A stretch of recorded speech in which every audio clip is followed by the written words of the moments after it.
country, power in the land, power in the hand of the worker. But it all amounts to nothing if together we don't stand. There is power in our union. Now the lessons of the past were all learned with workers' blood. Hello, everyone. My name is Elizabeth Manns, and I'd like to welcome you to the April 4th Coalition Show. This is the September 26, 2022 edition of the show, and it is week 421 since the closing of the North Adams Regional Hospital. The April 4th Coalition's mission statement is, we are for workers' rights and collective bargaining rights and are against tax breaks for the rich and corporations who ship our jobs overseas. We support all the articles of the Universal Declaration of Human Rights, but as is the custom, we put the emphasis on Article 23 at the start of the show. Okay, so I'll start with Section 1. Everyone has the right to work, to free choice of employment, to just and favorable conditions of work, and protection against unemployment. Number 2, everyone, without any discrimination, has the right to equal pay for equal work. Number 3, everyone who works has the right to just and favorable remuneration, ensuring for himself or herself and his or her family an existence worthy of human dignity and supplemented, if necessary, by other means of social protection. Section number 4, everyone has the right to form and join trade unions for the protection of her or his interests. And traditionally, we give a shout out to Michael Putnam, who I believe is still the program director for the radio station WMNBLP 107.1, for airing the audio portion of our show on Fridays at 6 p.m. So thank you, Michael, and thank you to David Fabiano, who stays late every Monday to help us tape the show. Yes. So we're going to do a few videos tonight. I mean, last week we did a section on authoritarianism, and we can see just from the election in Italy that it is not just a nationwide problem, it's an international situation with the rise of authoritarianism, and we can see the results in Russia. He's, drafting a bunch of people, and people are fleeing the country as fast as we can.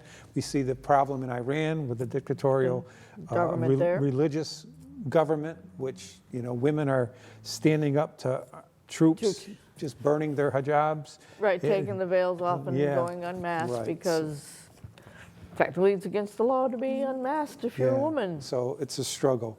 But then we're going to have a video we're going to show with Robert Reich talking about billionaires and the misconception that they're self-made millionaires. And then we're going to show a video about the railroad strike. It seems like it's settled. The president stepped in, but I wanted to give a little background on that. It's, they have 30 days until it's confirmed that there's an agreement. And then thirdly, because we have a lot of anti-immigrant sentiment in this country, we have the governor of Florida sending refugees up to Massachusetts, lying to them and sending them up to Nantucket. And, that one felt like a political stunt as much as anything, but it was still dreadful treatment of human beings. So we're going to show these 3 videos, and we'll try to react to each one, but let's do the first one with Robert Reich talking about billionaires. Okay. Self-made billionaires are a myth, just like unicorns. Of course, being self-made is a nice idea. It suggests that anybody can claw their way to the top if they're willing to work hard enough. It's what the American dream is all about. If Kylie Jenner can become a self-made billionaire at age 21, so can you and I. Even as wages stay stagnant and wealth inequality grows, it's a comfort to think that we're all simply one cosmetics company and some elbow grease away from fortune. Unfortunately, a nice idea is all it is. The origins of self-made billionaires are often depicted as a rags to riches, rise to the top fueled by nothing but personal grit and the courage to take risks, like dropping out of college or starting a business in a garage. But in reality, the origins of many billionaires aren't so humble. They're more like riches to even more riches stories, rooted in upper middle class upbringings. How much risk did Bill Gates take on when his mother used her business connections to help Microsoft land IBM? Elon Musk came from a wealthy family that owned an emerald mine in apartheid South Africa. Jeff Bezos' garage-based start was funded by a $250,000 investment from his parents. If your safety net to joining the billionaire class is remaining upper class, that's not pulling yourself up by your bootstraps, nor is failing to pay your fair share of taxes along the way. Along with Musk and Bezos, Michael Bloomberg, George Soros, and Carl Icahn have all gotten away with paying 0 federal income taxes some years. That's a big helping hand, courtesy of legal loopholes and American taxpayers who pick up the tab, all while our tax dollars subsidize the corporations owned by these so-called self-reliant entrepreneurs. Did you get a thank you card from any of them? I sure as hell didn't. Other common ways that billionaires build their coffers off the backs of others include paying garbage wages and subjecting workers to abusive labor conditions. But portraying themselves as rugged individuals who overcame poverty or did it on their own remains an effective propaganda tool for the ultra-wealthy, one that keeps workers from rising up collectively to demand fairer wages, and one that ultimately distracts from the role that billionaires play in fostering poverty in the first place. Billionaires say their success proves they can spend money more wisely and efficiently than the government. Yet they have no problem with government spending when it comes to receiving corporate subsidies. When arguing for even more tax breaks, they claim each dollar the government takes from them is a dollar less for their critical role in expanding prosperity for all Americans through job creation and philanthropy. Well, that's rubbish. 50 years of tax cuts for the wealthy have failed to trickle down. As a result of Trump's tax cuts, 2018 saw the 400 richest American families pay a lower tax rate than the middle class. And U.S. billionaire wealth grew by $2 trillion during the first 2 years of a pandemic that was economically catastrophic for just about everybody else. They want to have their cake and everyone else's cake and eat it too. Behind every 10-figure net worth is systemic inequality, inherited wealth, labor exploitation, tax loopholes, and government subsidies. To claim these fortunes are self-made is to perpetuate a myth that blames the wealth gap on the choices of everyday Americans. Billionaires are not made by rugged individuals. They're made by policy failures and a system that rewards wealth over work. Know the truth. Gets the point across. It definitely got the point across, and it reminds me of the article I was reading in the Eagle today about how the wealthy are not held to the same standard as we are. It was focusing more on Donald Trump and how he was getting our ex-president Donald Trump and how he was getting all his loans from the banks, and how it was cheaper for the banks to keep giving him a loan than to take him to court when he failed to pay off a loan. It was just cheaper to subsidize him and keep him up there than to haul him into court, which is what they would have had to done. Yeah. Otherwise, Yeah, they would just let him declare bankruptcy after bankruptcy. Yeah, similar thing. I was listening to a podcast by Ralph Nader, and he was advocating for, how we have a criminal database nationally where Right. they say so many murders in each city and whatever. He says we don't have anything for corporate crime. No, we He don't said have we a should white have crime database. We should have. Yeah, he doesn't even like it called a white collar crime. He likes to call it corporate crime. He says we don't have a database on corporate crime. And so we don't, and if you don't have a database on it, then they don't do reports about it, they don't dig in. Right. But he's advocating for us to call and get our Congress people to set up a federal database for corporate crime. Right, so not only is it a myth that they came up by the bootstraps, there might be one in, I don't know, a million who were lucky enough to accomplish that, but the majority, Good baseball player. yes, had help along the way. So they talked about, poor wages and poor health conditions in work. And there's, in the news a few weeks ago was the railroad strike that could have crippled us. The potential And, for yeah, one. and the reason why they were going out of strike, one was because of the wages, and also working conditions were really bad. And we thought, because the strike really isn't settled yet, I thought we'd show a little picture of this video that was done before the president stepped in and they set down the rules of how they could agree or disagree and got a negotiated settlement between the leaders. It hasn't been ratified yet, but I thought we'd take a step back, and there's more videos out there on this, but let's just watch one of the videos to give us a little background on the union and what's going on the railroads. Sounds good. The impact of a railroad strike across the industry, it would be like asking what would be the results if a nuclear bomb went off in New York. Obviously, it would be utter chaos and catastrophe.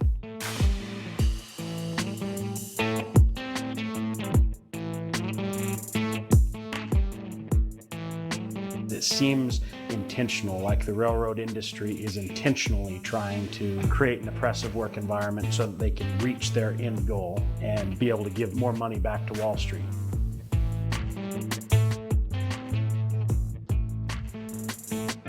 These workers have worked now for the last 3 years throughout a pandemic, putting themselves and their families at risk without a raise. They have not received any pay increase during that time. At the same time, they've seen their numbers dwindle dramatically. They've also seen the highest profits in the history of railroading over that same stretch of time. They want more with less, and that comes down to people, resources, locomotives, maintenance, everything.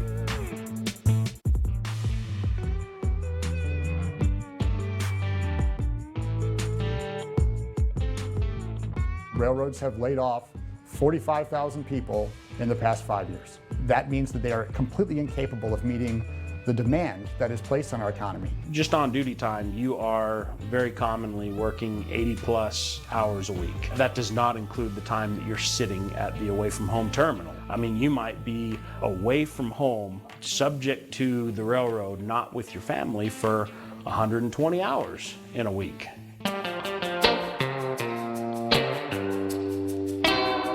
On these long runs like we have, where you're on the train consistently 10, 11, 12 hours, it is not realistic for a human being to be by themselves. There's no gas station to stop at to get a cup of coffee when you're nodding off, when you're getting tired. You can't get up and stretch your legs. Let's say the boards are exhausted the way they are, and you think you're going to work at 6 in the morning. No, there's a shortage of people. You end up getting called to work at 1 in the morning. When you're tired, you haven't gotten any sleep, you've tossed and turned, and then they expect you to be on a train for 12 hours by yourself.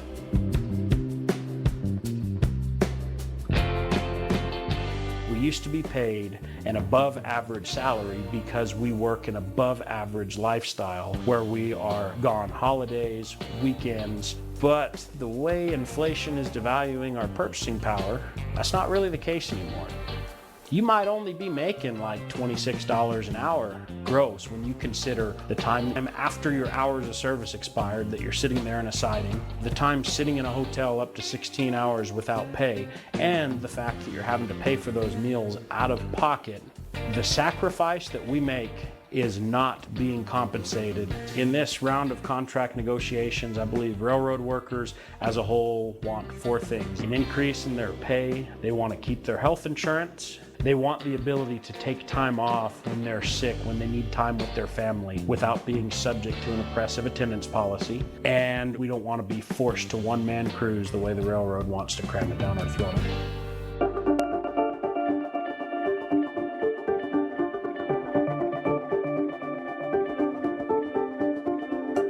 They will hear the arguments from both the railroads and the unions about what their asks are and what they think is important. They will evaluate the underlying economic circumstances, the state of the industry, and they'll come up with what they believe is a reasonable resolution to this contract dispute, and they will have their recommendation. At that point, there will be another 30-day cooling off period where the parties hopefully will be able to negotiate off of what the recommendation is. When the cooling off period extends, then the parties will be released, so they would be free to engage in a work action. That would mean, potentially a lockout or a strike. I definitely believe that railroad workers this time around are ready to strike.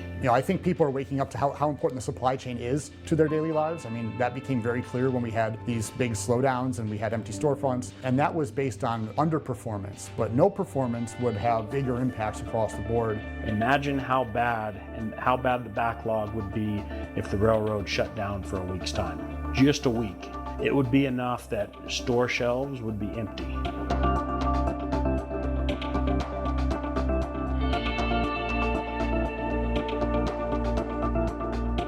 These people do not even care whether there's a railroad industry in 10 years. I care. I have wanted to be an engineer my entire life. I mean, even as a kindergarten, I remember I wanted to be an engineer. I want there to be a freight railroad 10 years, 20 years, 50 years, 100 years from now. It seems like essentially these Wall Street cronies are intentionally destroying the industry to absorb as much profit as they can out of it until they've picked it dry and all the blood's gone, and then they can just let it fall. If we want to actually start fixing the supply chain, if we want to have real solutions to how do we fix our supply chain and make sure that we're more competitive and that we are meeting the needs of our economic system, we need to give these workers the contract they deserve, because that's the only way we're going to be able to rebuild this system and make it more effective and make it more efficient and more productive for our country. Thank you. That was, Wow, that was enlightening. wasn't it? Very enlightening, because, I can remember when railroad worker crews were 3 to 4 people, so that they could rotate off and not, 3 to 4 hours in front of one of those trains moving along the tracks is quite exhausting as it is. Yeah. Especially at night when you're doing most of this. And then when you get there, you got to sit and wait for everything to be unloaded, park it, dock it.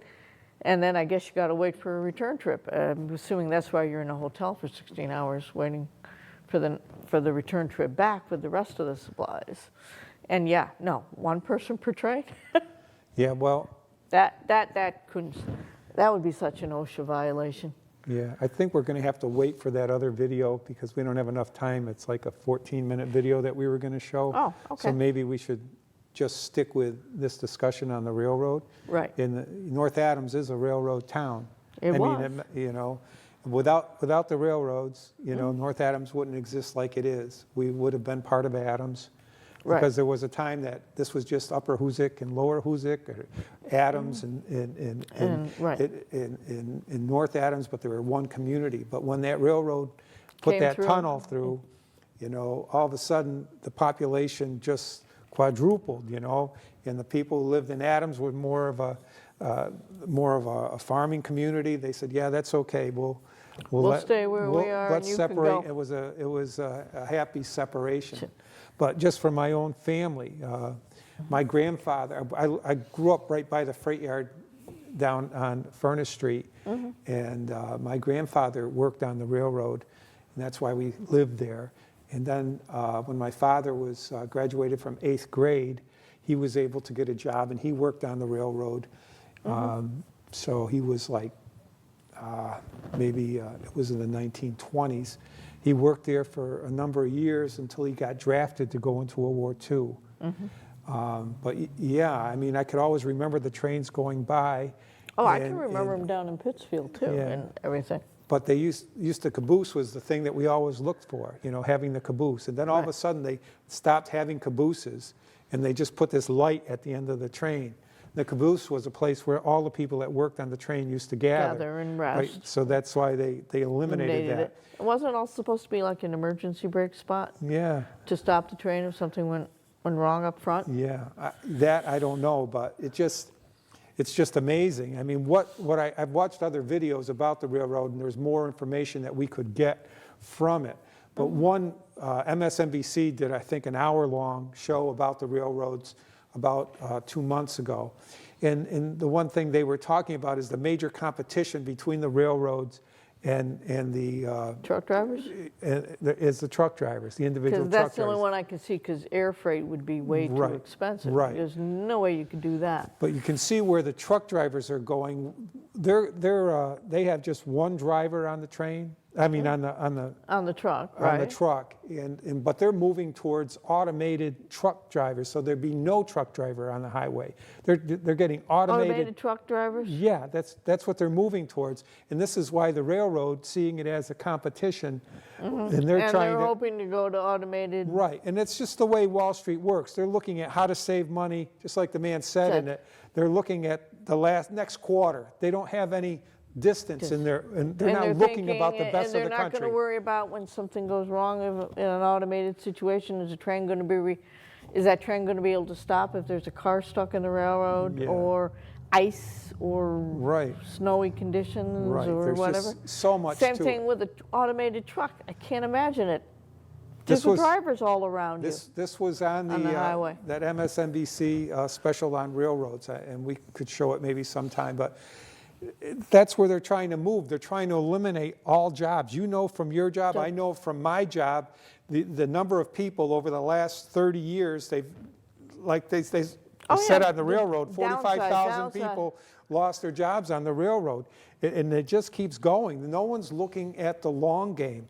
You know, people are, the goal of a business is not to just make as much money as possible just for the investors. The goal of business and capital is It to should be. provide, it should be to employ as many people as possible. And provide supply as the ma- product, and and- provide a right. quality product in a safe in a environment. safe environment. You can look at the city, how many people work for the city now, how many people are on the Mm-hmm. different crews. The whole country's gone that way, and what the pandemic has showed us is we have essential workers, and they're going to get burned out if we don't have They enough. will, yes. And You that's can't what- work 16, 20 hours a day Right. and be functional. It's not even close. Law enforcement has a clause that they can't work more than 2 or 3 days in a row of 16-hour shifts. They still have to have an 8-hour block to get Right. rest. There but are you federal can't- rules about this, but You can't do it. until people step in, I mean, Mm-hmm. it's people just don't know. I mean, the big thing that led this strike, they talked about the severe attendance policy. Mm-hmm. What it was, a policy that they set up that it was just very arbitrary, that if they called you to work and it was your day off, or it was Mm-hmm. like that guy was scheduled to come in at 7, but they called him at 1 in the morning to come in. Mm-hmm. If he said no, then there would be a point put on his record. He would get 1 point. And then after you get so many points, you're subject to disciplinary action or removal. So there Right. was a situation, one man, he didn't feel well, he was all run down, and he had a doctor's appointment. He had put in for the day off. He had medical leave. He had his sick leave to go to the doctor's appointment. And they called him and they said, "You got to come in." And he knew that it was going to affect his point thing, even though he had that, because he has to go explain to someone and it's adjudicated. So he knew it was, so he ended up not going to the doctor. Well, that ended up, he died on the train of a heart attack. And that was, one time that they really publicized, but I think it's happened before. Probably does, and it'll happen a lot. And if it's not dying, you're probably, a lot of them are getting injured on the way. On the way. I mean, I would be, especially if you have to be loading the train, making sure everything's safe, and then driving the train. Oh yeah, I could easily see where you get injured. That's how Amazon employees get injured. Right. Because there's not enough around to help doing the loading, and eventually your body and your muscles say, "I've had enough." So that's what having a union, and at least they could go out on strike, and that got the attention, and it got the federal government to step in. Hopefully they'll step in and provide enough support.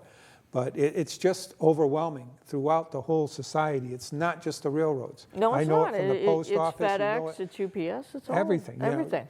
Everything. They're It's doing like it used to be the Walmartization of work, where everybody had to be like Walmart. They wanted the Walmart price, and Walmart didn't pay their employees enough. The government had to subsidize the wages of their employees by providing food stamps, fuel assistance, rental assistance, because the richest corporation in the country world can't pay. couldn't pay their employees a living wage, so they didn't need government assistance. Same thing now with Amazon, the same thing. And now we're Okay. starting to organize and unionize. But, we need to stand The up. people need to remember that we're more than the corporates can't do it if there isn't anybody there to do the work. Right. They may think automation's the answer, but they need people to do the work. In the end, when there's just some things that cannot be eliminated, and I would say the transport industry is definitely one. You know, I'm sorry, there aren't robots who can automatically pick up a thing and make sure the package gets on the right truck. It just can't be done. It's too complicated a problem and stuff. But they'll keep trying, thinking they can get that software. I mean, I know it from the mail system. Right.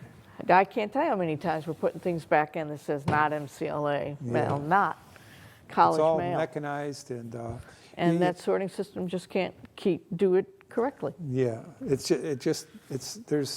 that little bit, if something's handwritten, you know, the machines can't distinguish. Machines can't do it. They can't do it. That's why they it can't worries do it me with the about- properly typed ones Yeah, either.